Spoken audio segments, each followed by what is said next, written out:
nós te agradecemos essa manhã. Sim. O Senhor é o motivo da nossa existência. Nós nascemos para te adorar. Obrigado, Senhor, pela tua santa e bendita palavra. Nós temos estabilidade, firmeza, Senhor, para viver nesses dias tão instáveis. Senhor, obrigado porque nós podemos nos apoiar na tua palavra. Nós cremos nela, dependemos dela. Não só de pão viverá o homem, mas de toda a palavra que procede da boca de Deus. Disso viverá o homem. Nós pedimos que o Senhor abençoe esse tempo diante da tua palavra, em nome de Jesus. Amém.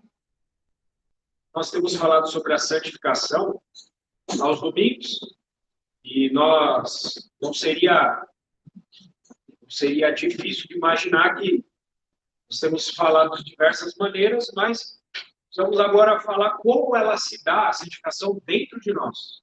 O que ocorre dentro de nós quando nós nos tornamos cristãos. E, como já falamos, é um processo que dura toda a nossa vida. E Deus fez o ser humano de que maneira? As Escrituras dizem para nós, Deus fez o ser humano tripartido. Tripartido significa com 3 partes. Um corpo, algo visível, algo palpável, algo material, matéria. Nosso corpo é matéria. Então, o corpo material, no nosso corpo nós temos os 5 sentidos, né, que todos nós conhecemos, e nós temos 2 partes imateriais, não são matéria, que são a alma e o espírito humano. Então, 1 Tessalonicenses 5:23. Podemos ler juntos? O mesmo Deus da paz nos santifique em tudo, e o vosso espírito, alma e corpo sejam conservados íntegros e irrepreensíveis na vida de nosso Senhor Jesus Cristo. Estava cantando o último hino, a irmã Cris olhou para mim e falou: ele vai voltar. Ele vai. E porque ele vai voltar, nós precisamos conservar íntegros, inteiros e sem repreensão, irrepreensíveis. O quê? Vosso espírito, vossa alma e vosso corpo. Santifique em tudo. Deus precisa nos santificar em tudo. Nada pode ser deixado fora da santificação. Então, o ser humano foi projetado, originalmente, Deus fez o ser humano, né? Sabemos que Deus fez o corpo do homem do pó da terra, e lhe soprou nas narinas estrangeiras o fôlego de vidas, no plural, o ar, o hebraico. Deus criou o homem assim, mas para que a alma, essa parte imaterial, para que a alma e o corpo do homem, a parte material, sejam partes submissas ao espírito humano. Então, o espírito, que é a parte mais profunda, é o corpo, a parte visível, a alma está dentro e mais profundamente está o espírito. A alma e o corpo, as 2 partes mais exteriores, foram feitas, projetadas para serem submissas ao espírito humano.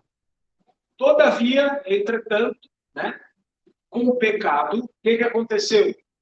Bagunçou tudo. O ser humano foi bagunçado com o pecado. Então, o espírito humano ele foi mortificado. O espírito humano de todo ser humano foi mortificado por causa do pecado. Todo ser humano nasce pecador, nasce com o espírito humano mortificado. A alma passou a ser independente do espírito, tendo seus próprios apetites e interesses. A alma, como nós sabemos, ela é composta de mente, vontade e emoção.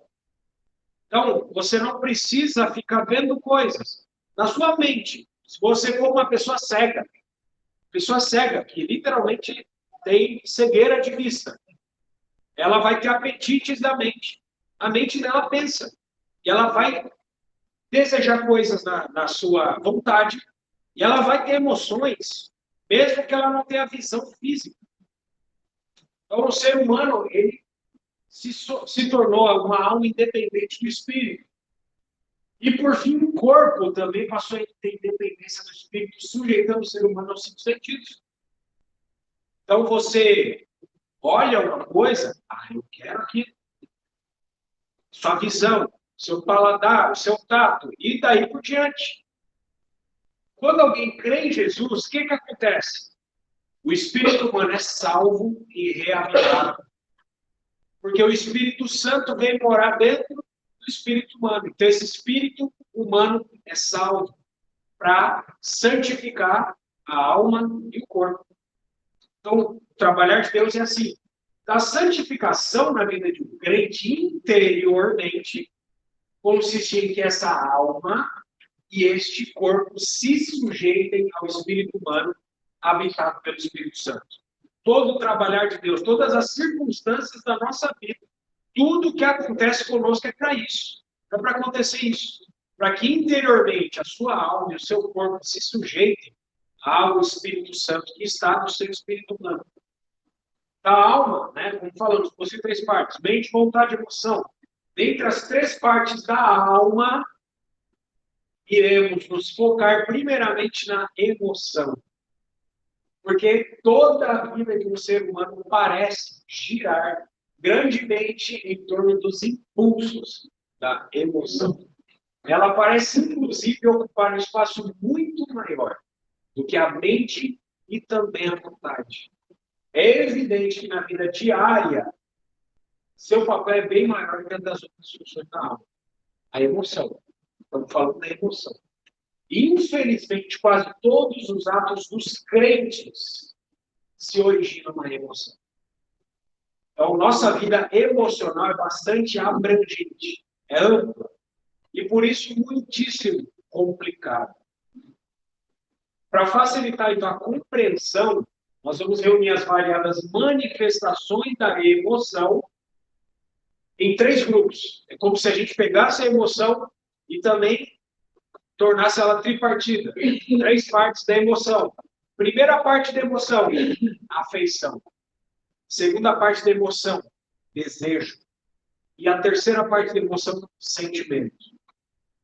Então, neles, nessas três partes da emoção, acham-se incluídos os três aspectos da emoção. Se o crente vencer a todos, estará caminhando para ter um viver puramente espiritual. Então, hoje nós vamos dar foco nas afeições do crente. Ou seja, essa primeira parte da emoção. Primeira parte da emoção. Isso é algo bastante profundo em mim.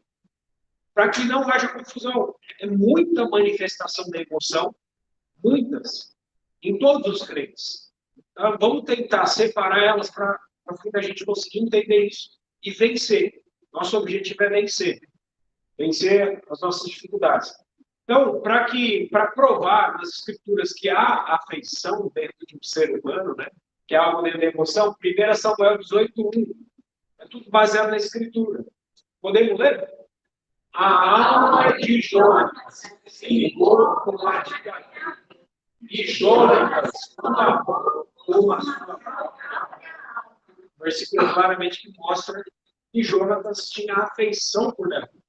Uma afeição muito grande, conforme esse versículo. Então, a emoção é um dos aspectos mais instáveis da vida. Todo ser humano. Né? Então, no momento, não vou nem perguntar para levantar a mão, né? Porque a gente já sabe de que é. Mas no momento, você pode estar de uma maneira, no momento seguinte. Não precisa demorar muito, não. Pode ser de um instante para o outro. No momento seguinte, da maneira oposta.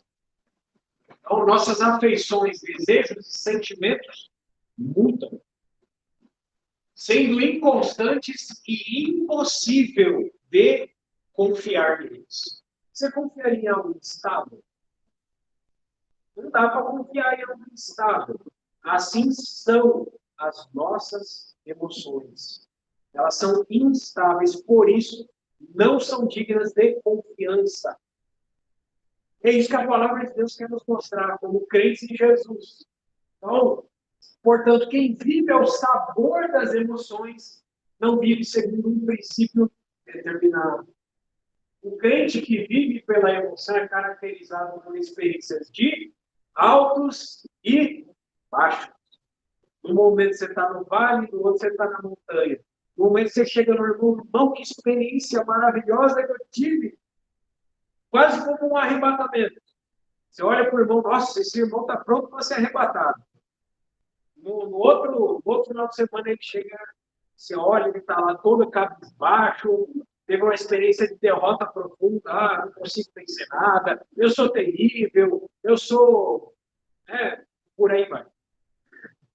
Então, nós não queremos isso para a nossa vida, experiências de altos e baixos. O crente emocional vive totalmente à mercê das circunstâncias. Sua circunstância está boa, você vai louvar o Senhor. Sua circunstância está ruim, eu esqueço do Senhor. É assim, um crente emocionado, vamos dizer assim. Então, com o estímulo, ele avança. Está todo mundo estimulando, ele avança. Sem estímulo, fica parado. Estagna na vida espiritual. Então, como a gente falou para falar sobre as afeições hoje, entregando as afeições ao Senhor. Como nós fazemos isso? Para muitos crentes pode ser relativamente fácil entregar o nosso tempo. Para uns pode ser difícil, mas para alguns pode ser relativamente fácil entregar o nosso tempo. Os irmãos gastam tempo na presença do Senhor. Entra no quarto, fecha a porta, ora 2 horas. Não falta em reunião nenhuma. Entrega o dinheiro para o Senhor. Oferta para irmãos que têm necessidade, para pessoas que precisam poder e outros elementos ao Senhor. Tem irmãos que entregam relativamente fácil isso. Já daí, a nossa afeição pode ser algo sobremaneira difícil.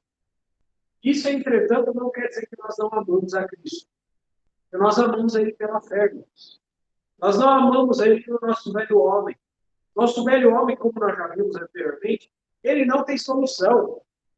A palavra de Deus fala que, nós não conseguimos fazer bem nenhum. Nosso velho homem foi crucificado. Mas a palavra de Deus também diz, logo já não sou mais eu quem vive, mas Cristo vive em mim. Se a palavra de Deus diz que Cristo vive em nós, então significa que tem 2 pessoas vivendo dentro de nós. Nós mesmos e Cristo. Qual a solução para nós?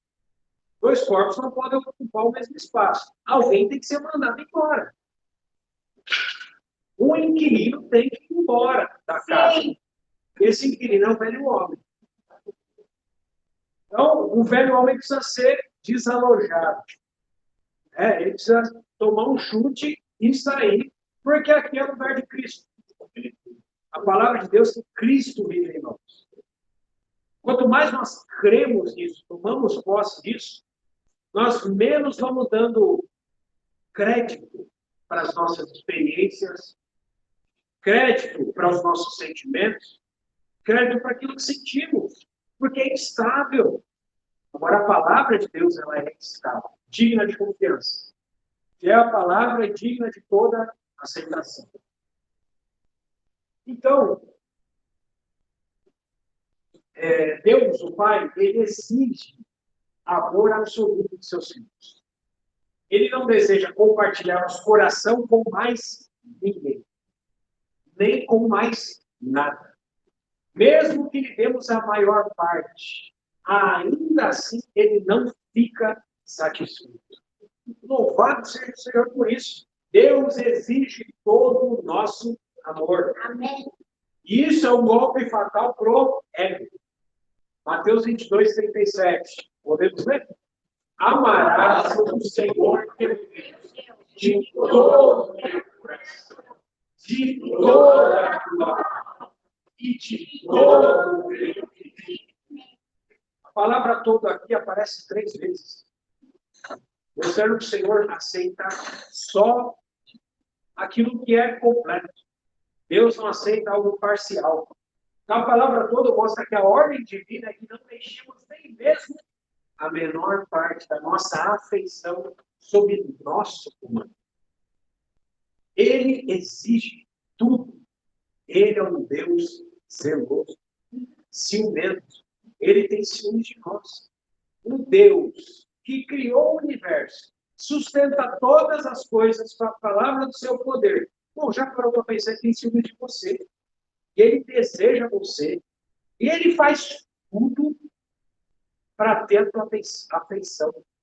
Ele quer a tua afeição inteira. E Ele vai mover céu e terra para isso. Circunstâncias boas e ruins, para que Ele seja dono completo das nossas afeições. Amém. No entanto, quantas pessoas, além de Deus, os crentes amam devotamente? Talvez seja um Isaac ou uma Raquel. Isaac, como um exemplo, né, de um filho amado, né, que Deus pediu para o pai sacrifício para testar a fé dele. Deus pediu para Abraão, Isaac. Ou uma Raquel, uma esposa tão amada. Na história bíblica, nós conhecemos a história de Raquel. Então, por essa razão, Deus insiste conosco para que coloquemos os nossos amados sobre o altar. Ele não pode tolerar nenhuma concorrência. Tudo que é nosso tem de estar sobre o altar. Esse é o meio pelo qual o cristão recebe o poder espiritual. Irmão, quer ter poder espiritual? Coloca as tuas afeições sobre o altar. E logo depois que colocamos o sacrifício sobre o altar, ou melhor, isso não pode ser só dos amados. Muitas vezes nós temos afeição demais por nós mesmos. Muitas vezes nós nos idolatramos. Somos ególatras. Adoramos tanto a nós. Nós precisamos colocar sobre o altar nós mesmos. Nos sacrificar. Aí nós vamos ter poder espiritual. Logo depois colocamos sacrifício sobre o altar, ou melhor, só depois colocamos ali o último sacrifício, é que descerá o fogo do céu.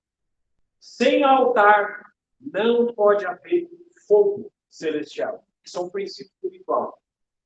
Então, como alguém poderá ter o poder do Espírito Santo se não tomar sua cruz e oferecer ao Senhor todos aqueles que amam? Então, não é tendo uma boa compreensão mental da cruz, né? A gente tenta elucidar isso, mas não é você entendendo de maneira mental sobre a cruz, nem falando demais sobre ela. A gente pode ficar estudando aqui a vida toda, né? Mas isso não é suficiente. Que a gente obtém o poder do Espírito Santo. A gente só consegue assumindo a atitude de colocar tudo sobre o altar. Se continuarmos aprendendo algum tipo de ligação oculta, algo que nós não cortamos, ou se retivermos secretamente em nosso coração, usando o exemplo bíblico ali de Saul, né? Samuel mandou ele ir lá e matar Amaleque e matar tudo. As coisas ruins e as coisas boas também. Ah, mas o que Saul fez? Ele reteve boi, ovelha e o Agag, que era o rei dos amalequitas, né? E por isso ele perdeu o reino. O reino foi dado a Davi por isso. Foi por esse motivo, foi naquele momento que ele perdeu o reino. Mas nós, a semelhança de Saul, podemos retiver coisas boas. Ah, Senhor, o Senhor tirou de mim o cigarro. Por exemplo, um irmão que antes fumava, se tornou crente e abandonou o cigarro. Ou lugares de pecado, frequentando, etc. Mas, Senhor, isso aqui é tão bom. Isso aqui é bom, Senhor. Isso aqui não tem... isso aqui é legítimo. Pode ser um boi, um ovelha, um lagarto. Ou uma capa babilônica. Lembrando da história de Acã, né? Ele foi lá, reteve uma capa babilônica e por isso o povo de Israel sofreu uma grande perda. Até que descobriram a capa babilônica. Isso está em Josué capítulo 7. Quem quiser estudar depois o capítulo inteiro. Então, se nós retivermos essas coisas, nós não estaremos em condições de experimentar a manifestação do poder do Espírito Santo em nossa vida. Por que a igreja hoje? Muitos cristãos se perguntam por que a igreja hoje não tem o poder da igreja primitiva? Por conta disso. Nós somos peritos em guardar para nós bois, ovelhas, capas babilônicas. Nós não entregamos tudo, como os irmãos no passado faziam. Irmãos, o texto bíblico de Atos, logo no início de Atos, fala que eles davam tudo aos pés dos apóstolos. Eles tinham tudo em comum, eles viviam juntos. Essa era a vida dos cristãos primitivos. Temos o caso de Ananias e Safira também, né? retiveram algo para eles, mentiram ao Espírito Santo. Por isso nós não experimentamos o poder do Espírito Santo. Por isso que nós não vemos curas, poucas curas, poucos milagres, poucas maravilhas acontecendo no nosso meio. Porque nós retemos coisas para nós. Nós não entregamos tudo sobre o altar. Então o fogo do céu não vem. Muitos pais se apegam aos filhos, querendo-os para si mesmos. Inúmeros maridos e esposas não estão dispostos a sacrificar, por isso não há poder. Um grande número de cristãos se apega tanto aos amigos que ficam inativos espiritualmente, deixando que os demais irmãos lutem sozinhos no campo de batalha. E os demais ficam como espectadores. Os irmãos lá, lutando no campo de batalha. Aquela meia dúzia lá, lutando com Satanás. Legal, puxa. E pega a pipoca, fica lá no ar-condicionado, vendo os outros irmãos lutarem. Então, muitos crentes nunca chegaram a entender bem o quanto seus entes queridos podem impedir seu crescimento espiritual. Quando começamos a ter outras afeições, além do amor pelo Altíssimo, vamos descobrir pouco a pouco que ele deixa de ter importância para nós. Pouco a pouco. O Senhor ele vai deixando de ter importância na nossa vida. É gradual, é degrau por degrau. Não é de um dia para a noite. Então também pode acontecer de, se os nossos entes queridos amam a Deus, ser provável que amemos o Senhor por causa deles, e não por causa do Senhor mesmo. Então jamais devemos amar a Deus por causa de outro ser. Amar a Deus não é um favor que nós prestamos a Deus, mas é um privilégio. O Asaf, o salmista, ele entendeu isso quando ele disse, no Salmo 73, o salmo inteiro fala disso. Podemos ler? Quem mais tem medo do céu, não há outro em quem ele encontrasse. Talvez Asaf tivesse esposa, talvez Asaf tivesse filhos, talvez Asaf tivesse uma casa boa, talvez ele tivesse muitas coisas boas. Mas o coração de Asaf está exposto aqui nessas palavras. Asaf foi para o céu? Não foi para o céu. Mas o que ele falou do céu? Olha, pode ter anjos no céu, pode ter uns 24 anciãos, pode ter um monte de criaturas celestes ali, mas quem mais tem olho no céu? Eu não estou me importando com os outros seres celestiais. Ele não foi para o céu, mas para ele no céu só tinha um. E na terra também só tinha um para Asaf. Não há outro em quem eu me compraza na terra. Porque como nós falamos aqui nessa reunião, não há outro que possa nos satisfazer. A irmã Camila testemunhou, a gente pode experimentar tudo aqui nessa terra. As melhores maravilhas da criação de Deus. Você pode ter a melhor esposa, os melhores filhos. Você pode ter tudo, do bom e do melhor. Isso não vai preencher você. Só quem pode nos preencher é Deus. Só há satisfação nele. Então, de acordo com Apocalipse 2, a igreja de Éfeso, ela trabalha e ela luta pelo Senhor.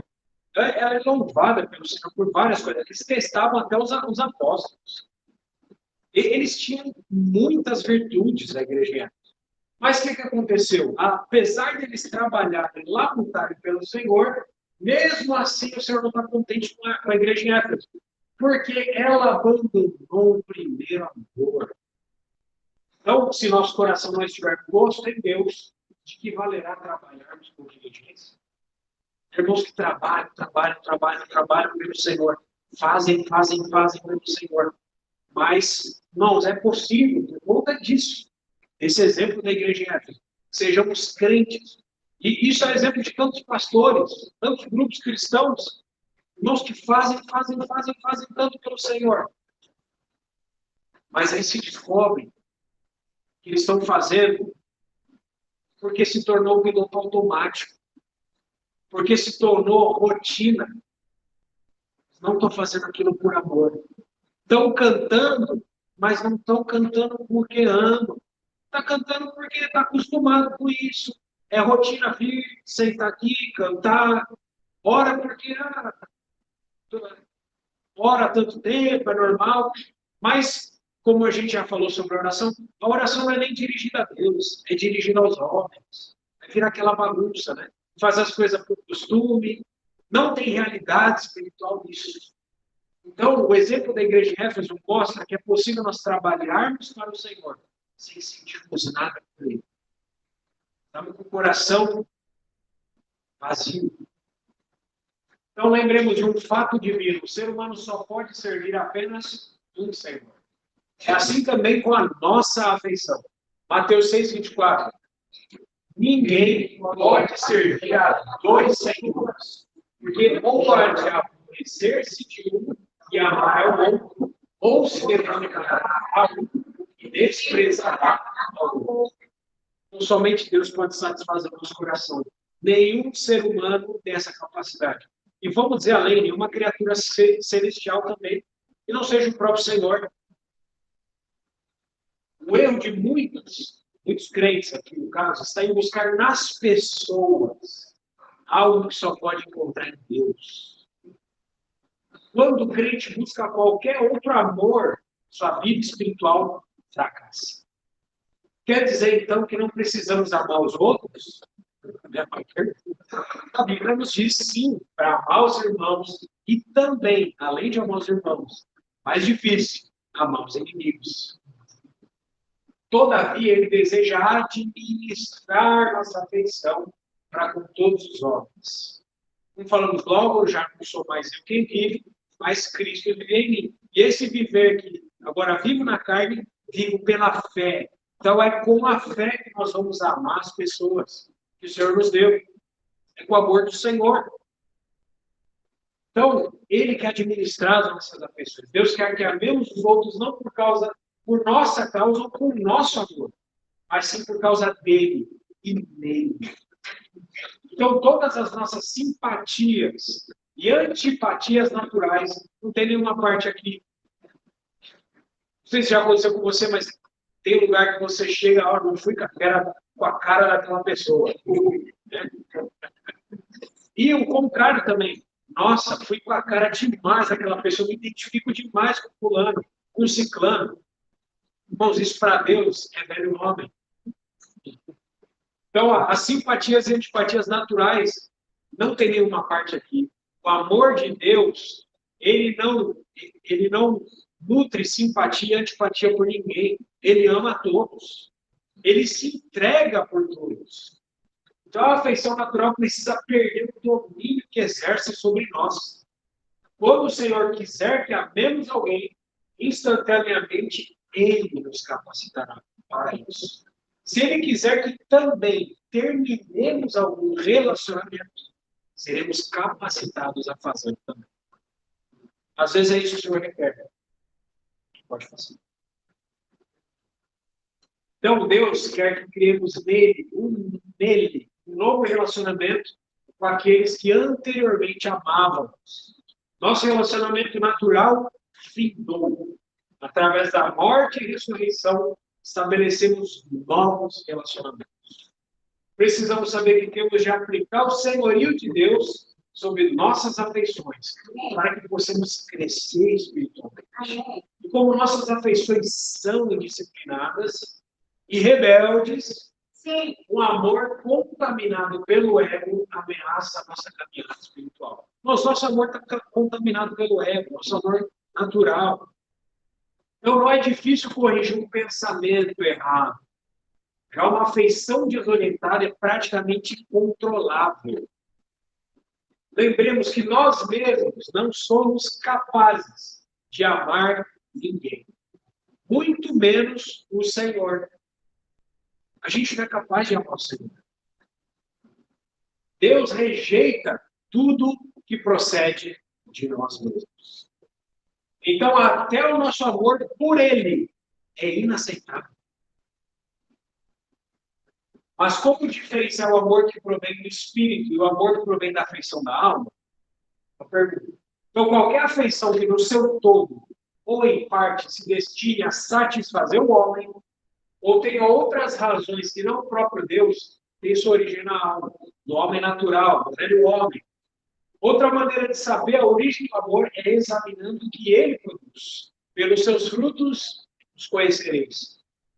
Então, o amor da alma não capacita o crente a livrar-se permanentemente do mundo.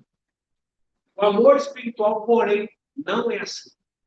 Os interesses desse mundo naturalmente perdem a importância diante de Deus. Então, o amor de Deus é imutável em sua natureza. Já o nosso amor muda com muita facilidade. É por isso que nós não podemos nem amar o Senhor. O nosso amor natural. Deus só aceita uma coisa: Cristo. Deus não aceita nada que provenha de outra fonte além do seu próprio Filho. Deus só aceita Cristo Jesus. Então, se amamos a Deus com nossa afeição natural, sempre que estivermos tristes, ficaremos frios para com Ele. Se tivermos de passar por um longo período de provação, nosso amor acabará. Chega um momento que você fala: não consigo amar o Senhor. Você está tentando amar a sua afeição natural. Já o amor de Deus permanece firme, fazendo com que o amemos em quaisquer circunstâncias. Então, não devemos amar o Senhor para a nossa própria satisfação e prazer, embora isso resulte. Não podemos ficar viciados, viciados na sensação da própria satisfação e prazer. Irmãos, pergunto para você, uma reunião como essa, onde a gente adora o Senhor, a presença de Deus está aqui, como a gente cantou, o rio de Deus está nesse lugar. Há prazer ou não há prazer? Há prazer, é evidente. Há satisfação ou não há satisfação? Há satisfação. Mas o problema é se nós ficarmos viciados nesse prazer e nessa satisfação que é oriunda de nós buscarmos o Senhor. E buscarmos o Senhor não por Ele mesmo, mas por causa do resultado da satisfação que nós temos. Irmãos, conseguiram entender? Então, nós não podemos ficar viciados em resultados de buscar o Senhor. E viver em função disso. Irmãos, existem grupos cristãos que são projetados para isso. Vem aqui, você vai ter a satisfação, você vem aqui para ter prazer. E você sai lá, você tem um momento de prazer e satisfação, e você sai de lá e não tem mais prazer e satisfação. Porque foi projetado tudo, não para o Senhor. Lembremos que a satisfação de Deus é mais importante, mas é para a satisfação do homem. Existem ambientes cristãos que foram projetados para se inflarem de crentes, para ter muita gente usando métodos carnais para trazer pessoas carnais. Crentes carnais. Um ambiente lotado de crentes carnais, onde todo mundo está lá, chora. Não estou dizendo que chorar é ruim, chorar é bom na presença de Deus. Mas você chora na presença de Deus. Você sai do culto, entra no carro, o cara te fecha, e você começa a xingar. Isso é um crente que vive na emoção.